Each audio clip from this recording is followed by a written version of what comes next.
Get ready to profit in 3, 2, 1.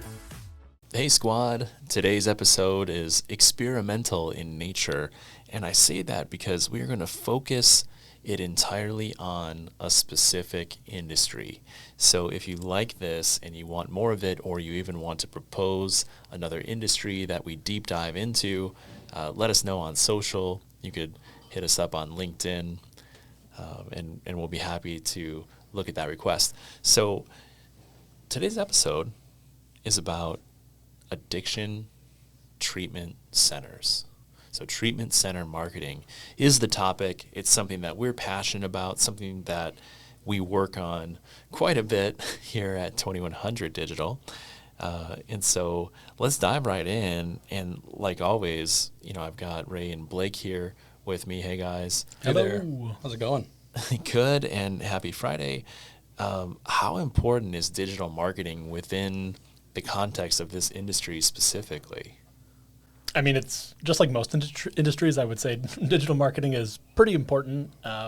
Specifically in this industry, people are looking for issues to either like theirs or a loved one's problems, or like issues that they may be facing, and being, number one in digital, whether it comes paid or organic, is extremely important. So digital is a big one for addiction marketing.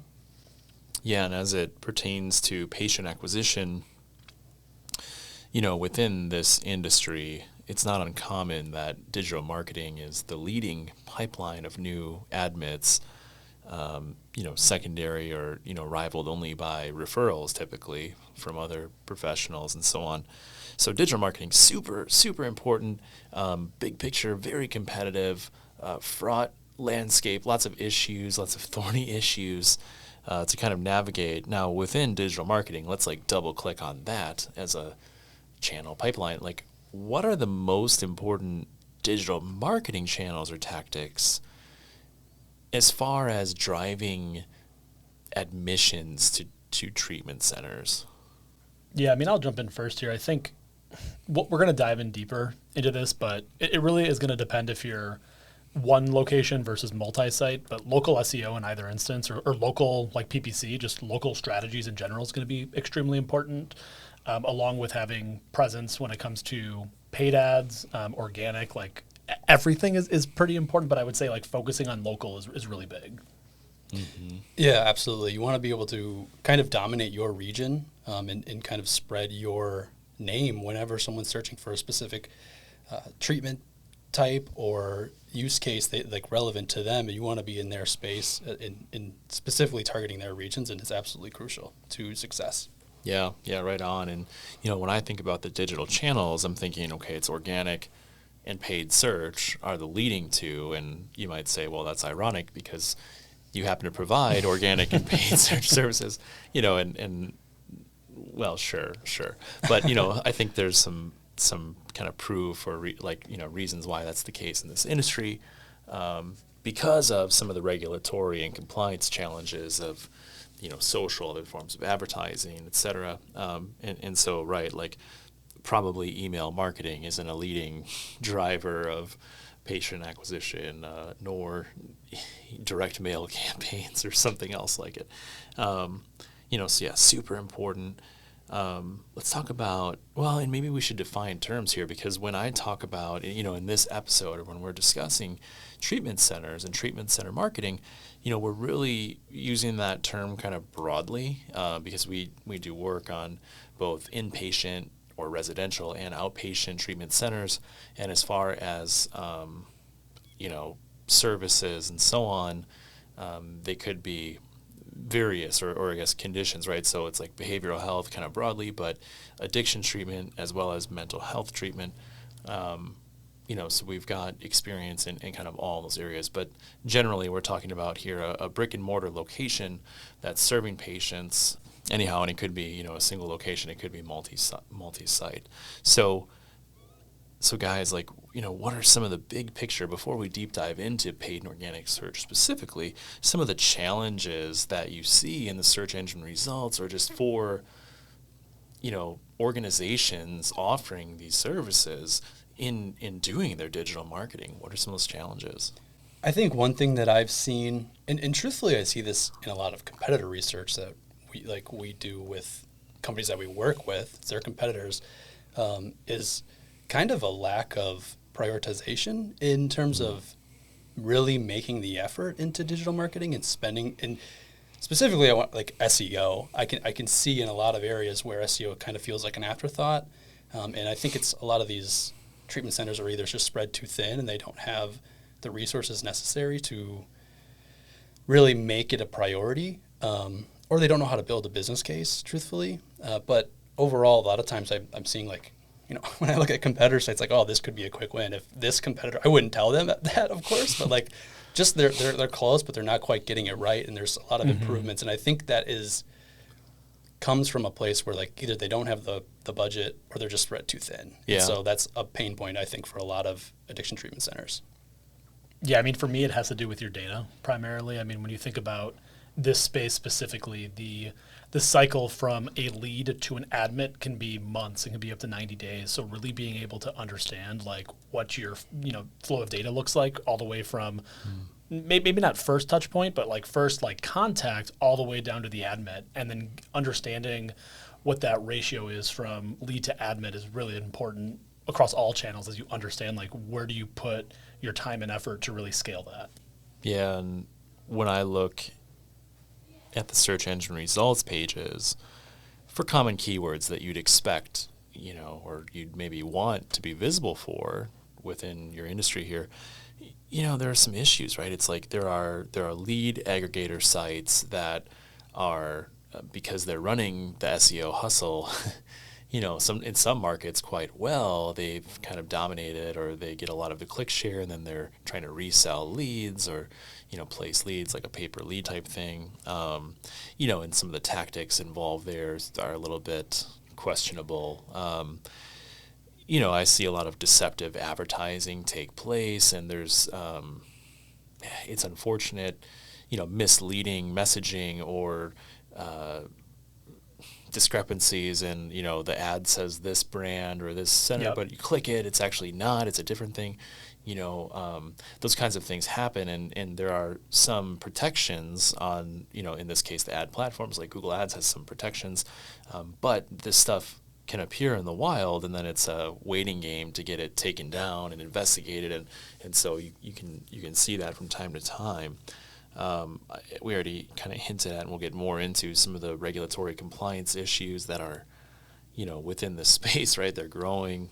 Those are some of the challenges that you might face just trying to get something off the ground and see traction, to your point, Blake.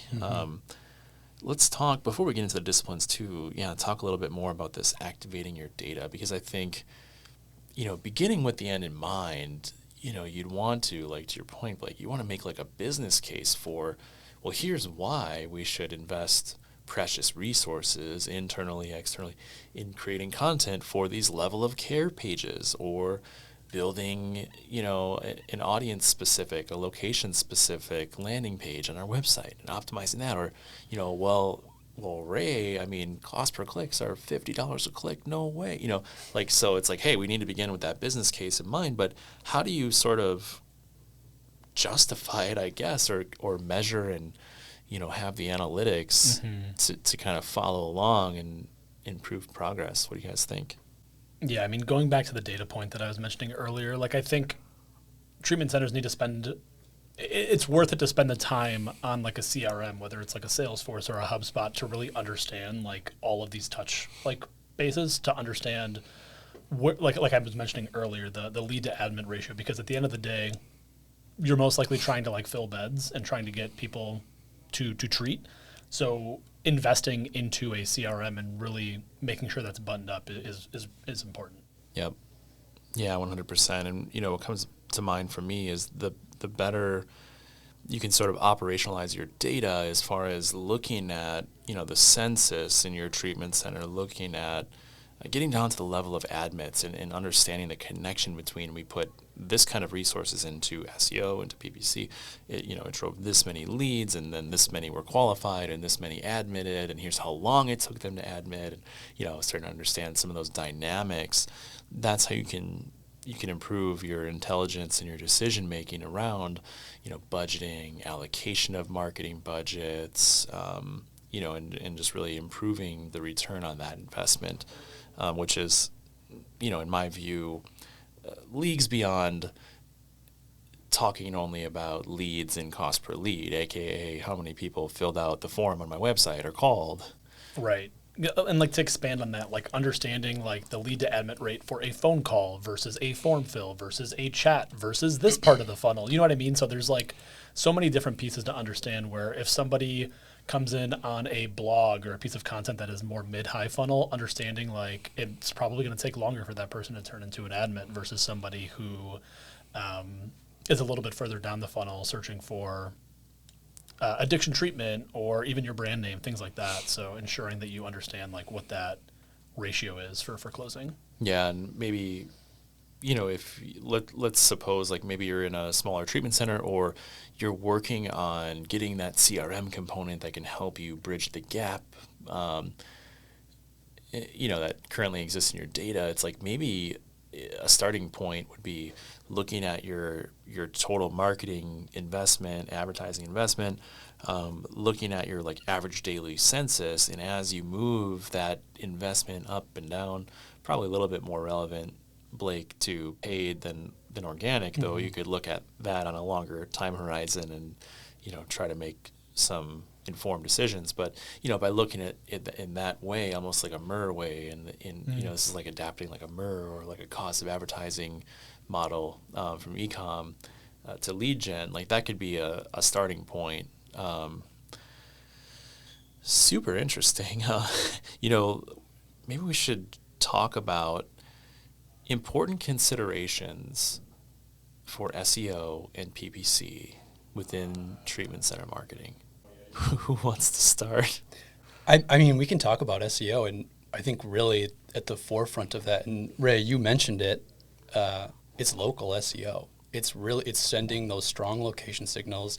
It's having location pages in your regions, supporting content with like levels of care and the types of people you treat, whether it's, if it's young adult, maybe it's an age group, whatever it might be. But your organic search strategy has to revolve around building a strong local presence. And again, it starts with like location pages, Google My Business or Google Business Profile now, which I'll never get right on the first try. GBP. Yeah, GBP. Great British Pounds. But that's kind of the forefront of, that should be the forefront of every SEO strategy for these addiction treatment centers, is getting strong location signals and doing that the right way. Why?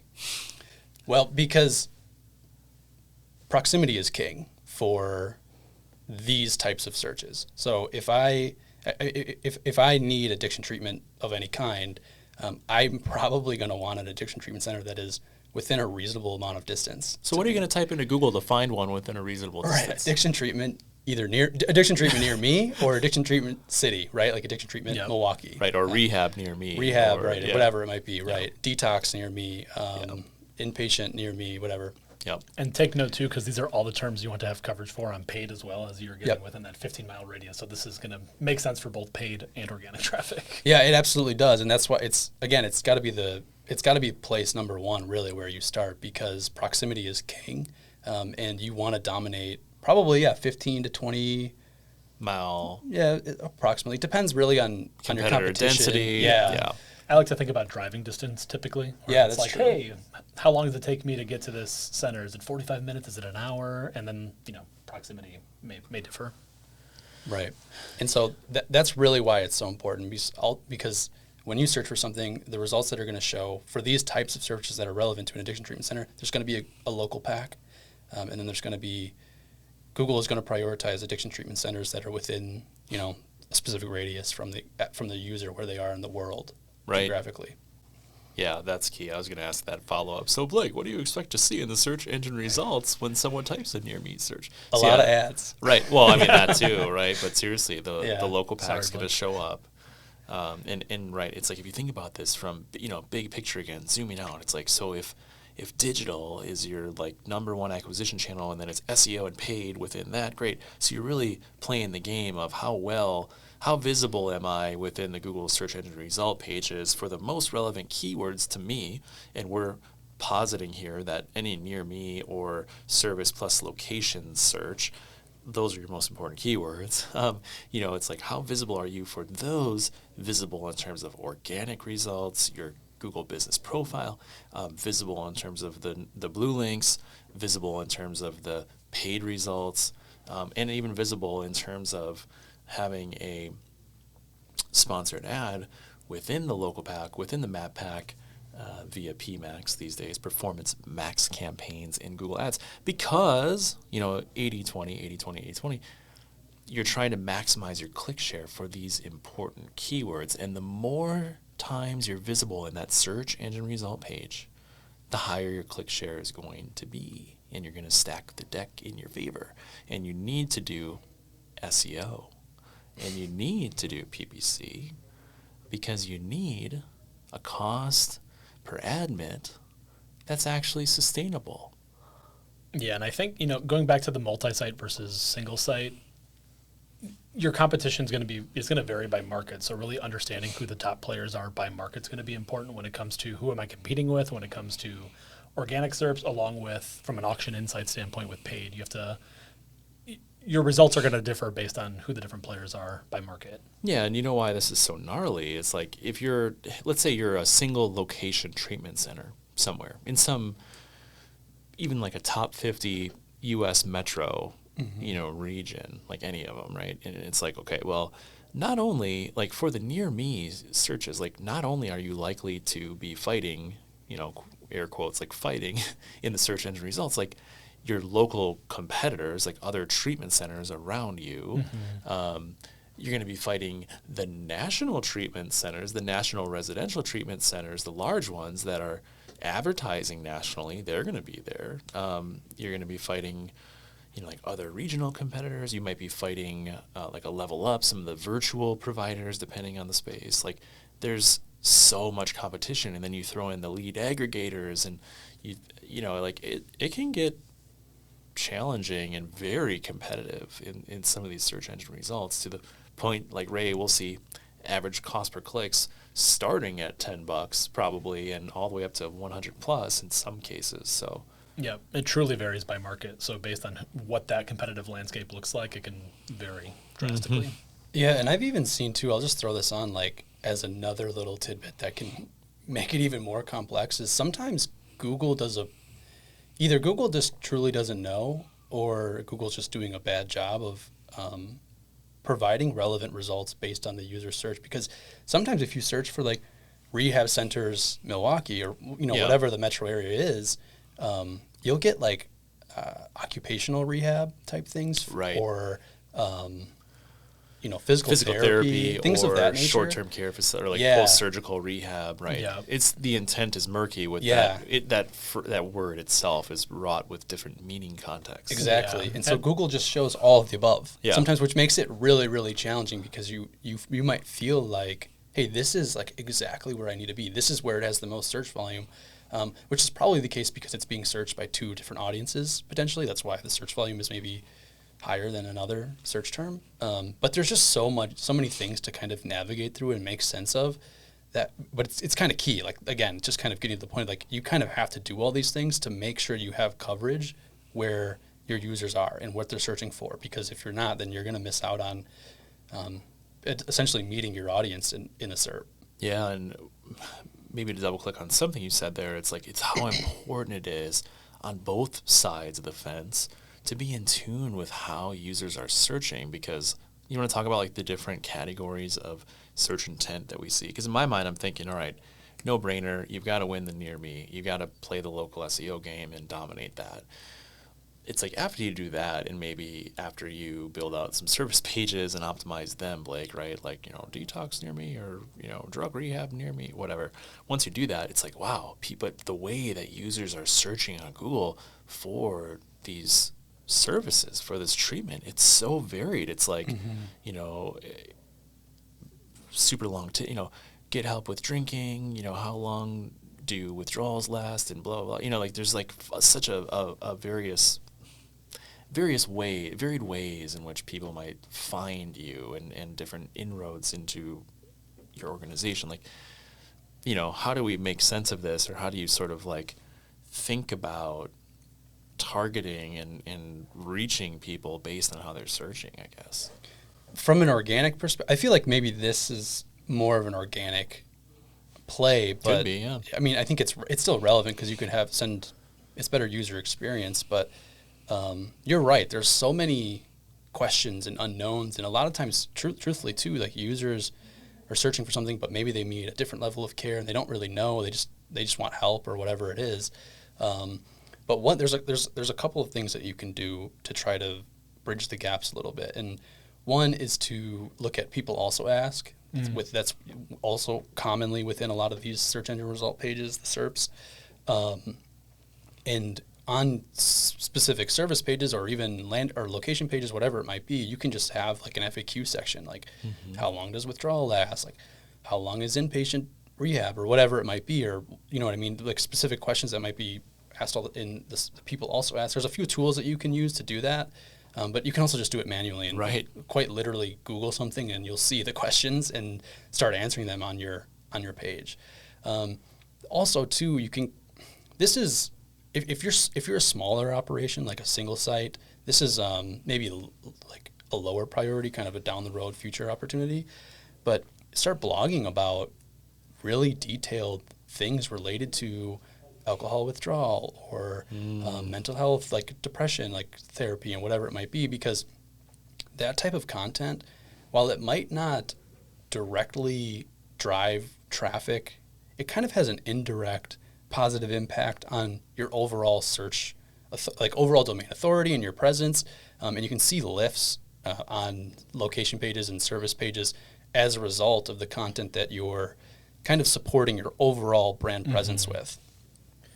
Yeah, I think something that's also interesting, Blake, going back to the intent side of things, because there's so many different types of questions and it's really hard to establish what a user's intent is. When you think about paid search, getting too broad with your keyword targeting here could be extremely bad for the account, because if you get too broad, whether it's broad match, PMAX, DSAs, you're going to start pulling in a ton of different terms, and because the CPCs, the cost per click, is so high, you could be paying an arm and a leg for terms that either don't make sense for what you do, or it could be so far up the funnel where you may not want to target it. So sticking to things like exact and phrase match and getting as targeted as possible when you think about paid, that's like going to likely take your cost per admins or cost per leads and improve them pretty quickly. Yeah, and to define terms a little bit or help unpack that for listeners who may not be Google Ads managers in their day-to-day roles, totally, expect that to be the case for many of you listening. What we're really saying is, within Google Ads and within paid search, you have the ability to sort of steer like how broadly the keywords you're targeting can match with the kinds of different searches that users are conducting. And we know from experience there are, dozens, hundreds, thousands of ways that people are searching for these services. And so in the beginning, you want to start with a more targeted, more precise, more exact kind of targeting, going after, the near me or the specific services plus city kind of approach. And you want to get that dialed in. And I would say you want to establish a strong conversion rate, on both sides of the fence.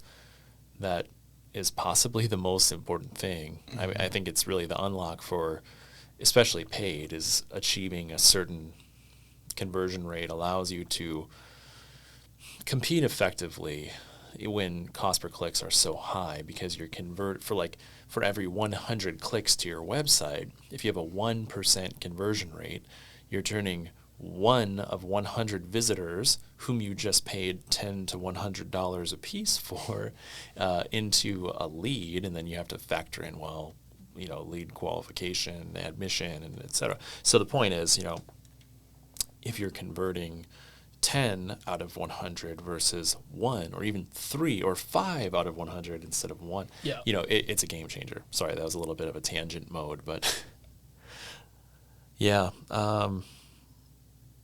Blogging, that is interesting. Yeah. You know, we've seen it work spectacularly well for one of our clients. They're really good at staying on top of search trends and emerging trends and things like emerging drugs of concern and sort of bringing, you know, the clinical lens to their blog in a way that users can understand, you know, in like straightforward language that actually is valuable to the end user, which is the whole point, right? Exactly. Blake, other considerations within this vertical from an SEO standpoint, YMYL?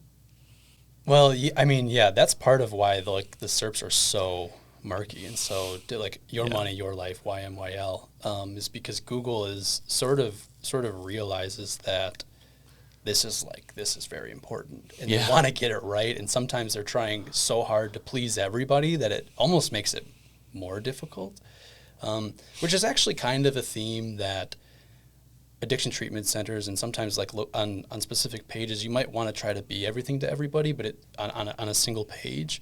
But I think it's also really important to have like a good organization on your site and don't overcomplicate the content structure on one page and don't sacrifice the structure and the layout and user experience, which could hurt conversion rates, et cetera, for trying to like help everybody do everything on a single page, because that can, if you're everything to everyone, you're really nothing to everyone, truthfully.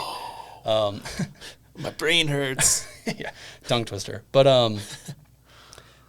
keep that in mind, and I think just understanding that you need to kind of focus in, have a really strong structure and strategy to help build a stronger domain authority and topical relevance for all the things related to your center is going to just help you grow your presence overall, like locally and potentially from a blog, potentially nationally as well. Can you add a value nugget here about having your content reviewed by someone with authority or expertise? You mean like a doctor? Yeah, potentially. Like having you know what I mean, the medically reviewed. Yeah, so it's actually interesting because I feel like this is, I mean, it's not new, right? Like peer-reviewed journals are a thing decades old, but I feel like in the web it's a relatively new, I'll call it a trend. But it's the idea that you're sending this signal to say to Google, like, hey, this piece of content or this article is like reviewed by a medical professional. And from a your money, your life perspective, YMYL, I think that can go a long way and just prove, it's not, I don't know if you're proving that it's more factual necessarily, but you're really like kind of putting a name to it and saying, hey, this is legit. It's stronger than saying like 4 in 5 dentists recommend this. It's like, no, this is a literal professional. You can probably find in a directory somewhere else who has reviewed this and kind of it has their stamp of approval. Right. Yeah, and that's kind of an emerging trend. So the idea would be if you're yourself or your marketing or content team, you know, is producing content for your website about some of these, you know, clinical issues, treatment issues, you know, have a credentialed member of your staff review them. And then if you look at, you know, popular websites in the space, right, even more content-focused sites, you'll see there's a mechanism by which, you know, there's essentially like a byline where you can have, you know, you can include them in that. Cool. And I will say, too, if you're going to go that route, try to, and this might be possible for some and maybe not for others, but the person that you're choosing to like medically review it and you put their stamp of approval on it or whatnot, try to build a Google business profile for that person. And then if they have like other peer reviewed journals and whatnot, or you can maybe have like an author page for that specific person, you can kind of really connect the dots. And again, it just helps reinforce like the authority of that page, and it carries a little bit more weight essentially. So that's just a little more, I guess, more advanced tip. Build a Google business profile for that specific doctor or whoever if they don't already have one. Man, that's so cool. And I was just reminded, circling back a little bit to the earlier topic or idea of like understanding how users are searching and like that language and that user need, it reminded me to call out, make sure, like, because this is a tactic you can use even if you're like ground zero, like you know you have 10 beds, you're a single location, like you're just getting off the ground or something. Talk to your admissions coordinator team right? Because if you can understand the language that patients and prospective patients, like that people are using in those conversations, you might get an insight or a pattern that you would then draw up into your blog posts, social media, your advertising, ad copy. Just want to throw that out. And as you get more sophisticated, you could bring on a tool like a call tracking solution without naming any specific one. You said most of it. Right. Yeah, 2 out of 3 ain't bad. Ray, do you want to talk about that really quick? Because you've done a lot with call tracking solutions. Yes, with call tracking solutions specifically. This kind of goes back to this data component, right? Where you need to make sure that your offline conversions are being measured properly. But going back to the local piece, this allows you to have a local phone number within that area if you're a multi-site location. It allows you to have that piece, but then it also allows your phone number to dynamically swap on the website as well. So if you're working in tandem with your admissions team, you're really able to trace back to every single source where somebody calls your phone number on your site. So if somebody visits from a Google My Business or Google Business Place, whatever it's called nowadays, whatever people are visiting from, that'll show up as the source where people are calling. Same thing for Google Ads, for organic, and then you can truly understand, hey, organic is delivering XYZ phone calls, paid is delivering this much, and it allows you to level up your data component. So cool. That is, honestly, that if you can find a call tracking solution, just Google it. Yeah. That is compliant and that, checks the box, which there are out there, because calls are king in this. I thought proximity was king. Well, okay, there's a lot of I'm kings. just kidding. There's a few different regions and many kings, kingdoms and castles. Fiefdoms. Monarchy's confusing. Yeah. But calls are like, that's generally speaking, that's the goal or the action that treatment centers want their users to take. After VOBs, verification of benefits. Sure. They want them to get them on the phone, though, because then they can really talk to them and figure out what they need and help them and move them down the path, right? Right. And so if you have better data to say, hey, this source, like this paid or this campaign or whatever it is, like if you can do that, like you said, you're just really, really, really leveling up your data. Right. And going so much further. Yeah, your decision making, you have so many more levers to pull and you have so much more information to work on, and you can drill down into something that's working and just go further and further. So it's really, really beneficial. Yeah, if you're looking at your data as a whole, we talked about CRM earlier, I would say like key takeaways, like all of this is so important, but like CRM, making sure that's buttoned up along with like your data and specifically phone calls, if you can understand that connection, it'll be a big level up for moving your treatment center forward. Yep. Awesome. Ray, within PPC, what are some of the biggest challenges that we face day to day running campaigns and limitations, right? There's several, but I think one of the first things to call out is, in order to advertise these types of services, you need to be verified in some way, specifically on Google. So there's some Meta. And Meta, correct. So to ensure that there's like no charlatans in the space and you're legit and you know exactly like you can advertise your services, there's like programs out there called like Legit Script, for example, to ensure that you get a certification, you get it on your site, it's reviewed by someone, and then that's telling Google, Meta, these other platforms that you can actually advertise. So I would say like this can be like a barrier to entry depending on the size of your operation. So this can be a big one. So ensuring that you have that first is really important. Mm-hmm. The other really big one is that there's no remarketing in this space across most channels. I know, it's crazy.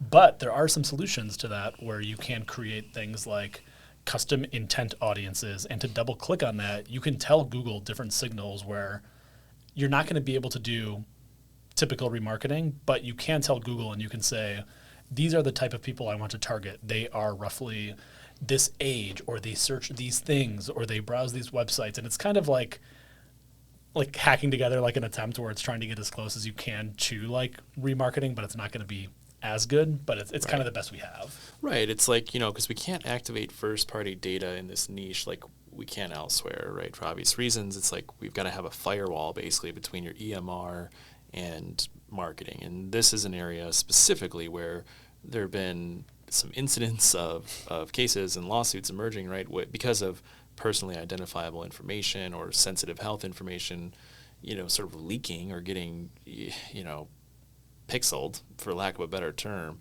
So you have to be really careful and right, like retargeting, not being able to retarget even against a pixel. That is a challenge. But like Ray said, there are clever ways that we can build audiences based on online behavior in aggregate that are not dependent upon modeling from individuals, which seems like the best way forward, in addition to just really focusing all of your energy and attention on the paid search component, which is a really huge one. Yeah, and I mean, we talked about these keywords to like focus on earlier, and it's relatively similar between paid and organic. I would say the key thing though is truly understanding, and I've talked about this several times, like what search terms are ultimately driving ad mix. If you can get to that data and if you can solve that, that's where you're truly going to be able to scale, because then you can understand like, hey, I think I have an idea that these keywords are really going to influence phone calls, or they're going to influence form fills, something like that, but is it truly like impacting like getting people in beds? So if at the end of the day, if you have that connection between your CRM and like your ad platform, that's how you're going to be able to scale.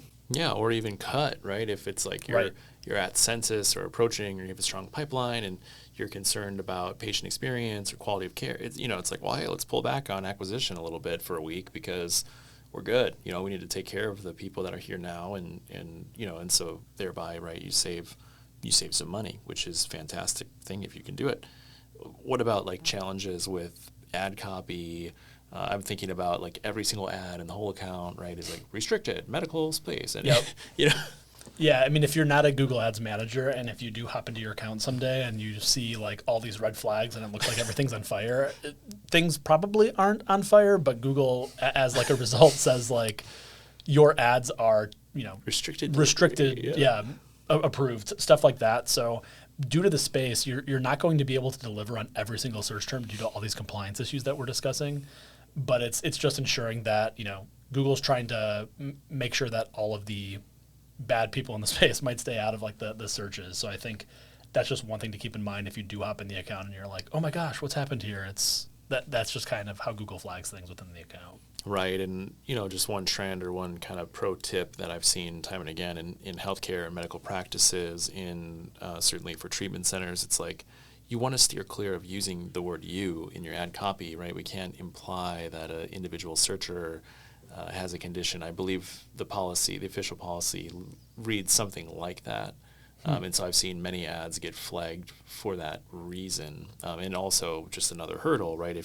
Like let's say you haven't run pay-per-click previously, just know that many times you have to request exceptions, or your ads may get randomly flagged and paused and so on. You have to, say, this is restricted verbiage or targeting, and you have to request an exception to advertise on detox or drug addiction or rehab, and so on.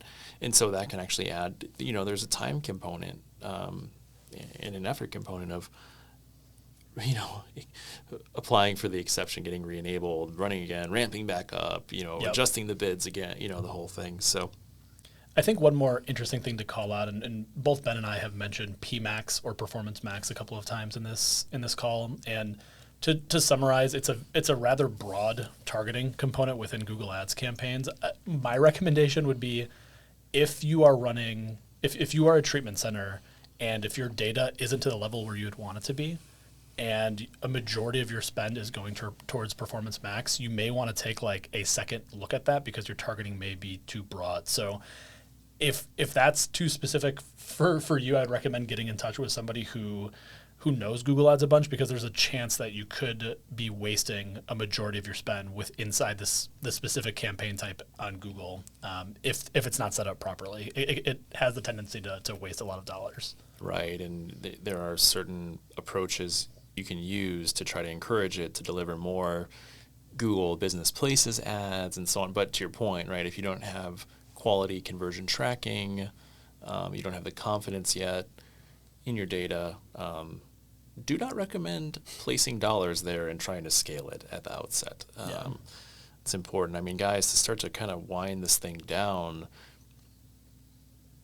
top takeaway, value, if we're talking to a marketing director at a treatment center or even an executive, like what are some of what's a takeaway, something they can put into practice tomorrow that would be beneficial? Yeah, I'll kick us off quick. I've kind of done 2 or 3 recaps, so I'll kind of do like a tiered list here quick. So I would say like CRM, is that bundled up? If yes, call tracking solution, I think is what we were calling it earlier.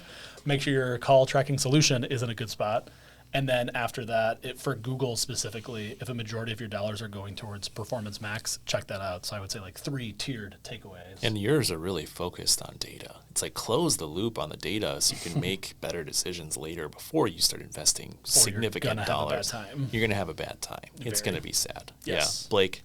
I would say, local strategy and getting that right, having local landing pages that really send strong signals with name, address, phone number, other relevant information, making sure your Google business profile is up to date, optimized, and you're constantly refreshing that thing. And then lastly, this is key, and we kind of talked about it, but I didn't say it in this way, but don't forget to say like what you do. Like really dive into the specific services that you offer, the levels of care, all those things. I didn't say it in that way. We did talk about it, but don't forget to say what you do. Literally spell it out. Sometimes you're so close to your own business that it's like, oh yeah, like we do this, we do this, and we do this, and then you go on the website and you'd have no idea because none of it's there.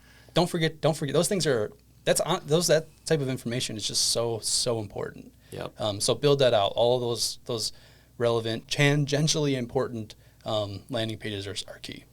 That's cool. Well, like I said at the outset, this is an industry, a focus for us, something that we care a lot about, super passionate about it. We're going to keep producing more content about it. So please let us know if you have specific questions, relevant to your treatment center and digital marketing. We'd be happy to answer that for you. And just know the work you're doing is super important and impactful, and keep doing it. And our belief is if you can get this acquisition, this marketing piece right in a way that is good for users and it's good for you as well, and kind of creates a virtuous cycle where, then you can help more people and, it has a positive impact. So keep doing good, and thanks for listening.